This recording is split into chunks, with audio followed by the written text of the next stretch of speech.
मेरठ, उत्तर प्रदेश मोमिन कॉन्फ्रेंस के पश्चिमी जोन सहारनपुर से सीतापुर तक के वर्किंग कमेटी के सदस्य व पोस्ट होल्डर की कॉन्फ्रेंस आज संपन्न। दिनांक 19 जनवरी आज मोमिन कॉन्फ्रेंस की अध्यक्षता प्रदेश अध्यक्ष हसन आरिफ अंसारी ने की। वह मुख्य अतिथि के तौर पर राष्ट्रीय अध्यक्ष श्री फिरोज अहमद अंसारी शामिल हुए। इस अवसर पर बिरादरी के आर्थिक, सामाजिक और राजनीति हालात पर गहन चर्चा हुई। विशेषण अतिथि के तौर पर श्रीमान इमरान अहमद अंसारी, कार्यकारी अध्यक्ष ऑल इंडिया मोमिन कॉन्फ्रेंस एवं राष्ट्रीय कोषाध्यक्ष श्री मुजीब खालिक साहब, राष्ट्रीय सचिव श्री शाकिर अंसारी साहब ने शिरकत की।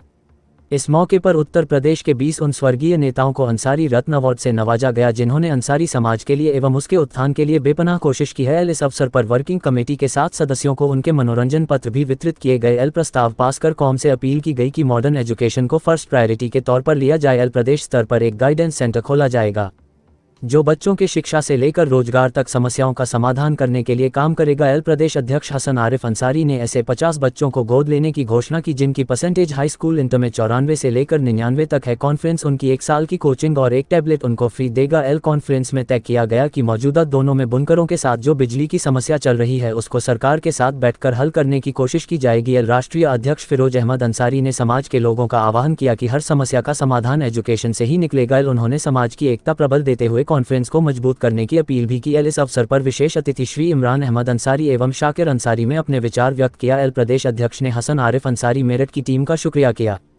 ब्यूरो चीफ इसरार अंसारी इसलिए आए हैं कि हम यहाँ अपने इक्तिसादी, अपने सामाजिक और अपने राजनीतिक वजूद को इस तरीके से जो एक साइडलाइन कर दिया गया, कहीं हम मुसलमानों के नाम पर खोए गए, कहीं हम अपनों से 2 लड़ाइयां लड़ के यहाँ तक आते हैं। एक लड़ाई हम हिंदू मुस्लिम से लड़कर मुसलमान होने को साबित करते हैं और दूसरी लड़ाई अपनों से लड़नी पड़ती है। आज हमारे बच्चे किस हालात में हैं, जरा देखिए क्या उनके ऊपर गुजर रही है। कम इनकम की वजह से बच्चे दूसरे शहरों में जा रहे हैं। मैंने एक वीडियो मौजूदा हालात पर आपके पास भेजी थी, शायद आपको अच्छी लगी। उसमें उन मुद्दों को उठाया था जो मुद्दे आज मौजूद हैं। आप जानते हैं कि आपकी कितनी तादाद उत्तर प्रदेश के अंदर है और आपकी नुमाइंदगी कहाँ है। और वो कौमें जिनकी सत्ता में भागीदारी नहीं होती वो कभी तरक्की नहीं करती। ये यकीन करिए आप मेरी बात। उत्तर प्रदेश के अंदर 9% यादव, 4 बार मुख्यमंत्री, हर थाने का इंचार्ज, हर जगह उनके लोग बैठते हैं, वो सरकार चलाते हैं। फख्र से कहते हैं, कोई हिम्मत नहीं करता उनको हाथ लगाने की। लेकिन उत्तर प्रदेश के अंदर 11% दलित, 4 बार मुख्यमंत्री, शान के साथ हर जगह उनका शख्स बैठा रहता है। अरे कभी सोचा तुमने 11% अंसारी, कोई थाना उसके पास नहीं, कोई तहसील उसके पास नहीं, कहीं वो सर्विस में नहीं, कहीं कारोबार में नहीं, हर जगह उसका शोषण हो रहा है।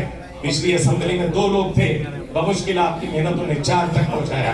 अरे कहां तुमसे अच्छे वो बुजुर्ग जिन्हें आज की तारीख में, आज की जनरेशन उनको कहती है कि वो जाहिल थे, अच्छे थे, सत्ता में भागीदार थे।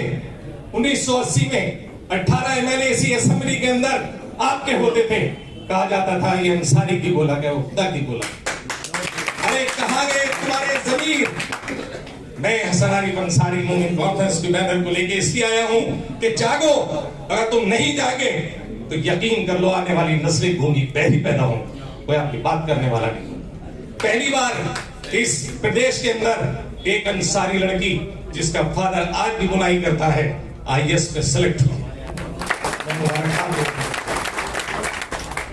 मैं सलाम करने गया उसके वालिद, और जब उनके गले में हाथ डाला ज़र उसके आंसू बहे।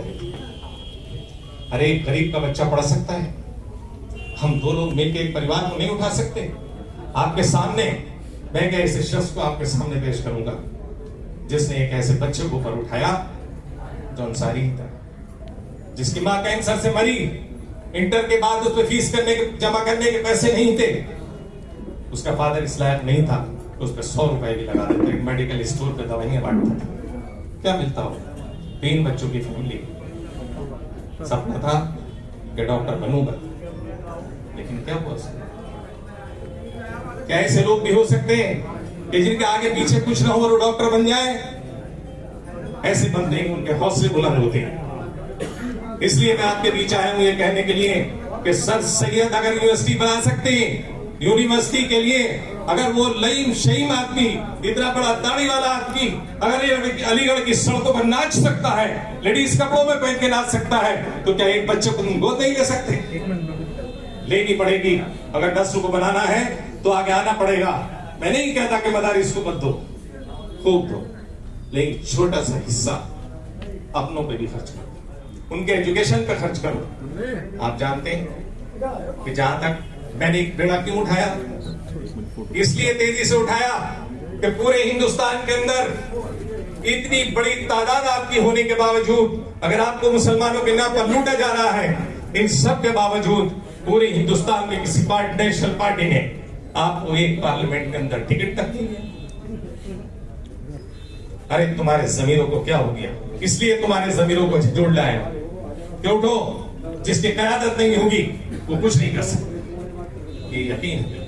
इसलिए आपके बीच हम कहने के लिए आए हैं कि सब एक हो गए। मत सोचो सपा में है, मत सोचो भाजपा में है, मत सोचो बहुजन समाज पार्टी में है, मगर एक प्लेटफॉर्म तो कम से कम बुजुर्गों ने ऐसा दिया है कि जहां बैठकर हम अपनी फलाह और बहबूद की बात कर सकें।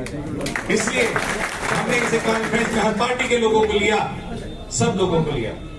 मैंने एक ऐसे आदमी पर बैठ किया था, अल्लाह को मंजूर नहीं था, तैफुल इस्लाम, जो योगी जी के अपने अकाउंटेंट हैं, इस्लाम अंसारी गोरखपुर से बुजुर्ग है। रात उनका फोन आया, वो सर्दी लग गई, निकल नहीं रहे थे। उनकी भी ख्वाहिश थी मैं पश्चिमी उत्तर प्रदेश में लोगों के बीच आकर बैठूं। साथियों, हमारे जब तक बुनकरी के हालात थे, मैं इसमें एक और प्रोग्राम 1 घंटे का कराना चाहता था, लेकिन मेरा दोस्त अमेरिका में है, वहां नहीं पाया। हम इस कारोबार में बुनकरी के क्यों पीछे, ये बुनकर बहुल्य क्षेत्र क्यों पीछे हुए, कैसे बढ़ सकते हैं, किन चीज की जरूरत है, मोमिन कॉन्फ्रेंस आपके कारोबार में क्या मदद कर सकती है, इस पर एक सेमिनार 1 घंटे का रखना चाहते थे, लेकिन फिर कभी अलग से हम यहाँ रखेंगे। क्या वजूहात रही कि पहले हमारे बुजुर्ग कंधे पे रात को ये सो गए और सुबह उठ के गोश्त लेने जाया करते थे। आज वो सोचता है कि मैं 1 किलो गोश्त लाऊंगा तो कितने रुपए का, कैसे करूं?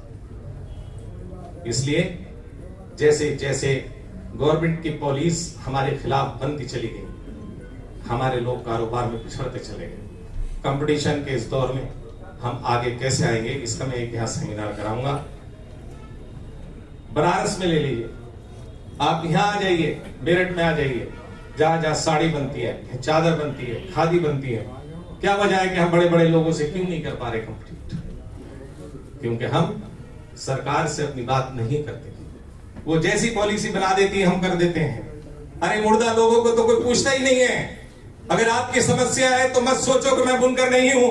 अगर बुनकर परेशान है तो हसन आरिफ का दिल धड़कना चाहिए, इसलिए आपसे कह रहा है। अगर दस्तकार परेशान है तो जाहिद के दिल की धड़कनें बढ़नी चाहिए। अगर एक आम अंसारी परेशान है तो फिर उस अंसारी के दिल को धड़काना चाहिए। इसलिए आपसे मैं कहने के लिए आया हूं कि साथियों, जो एकता में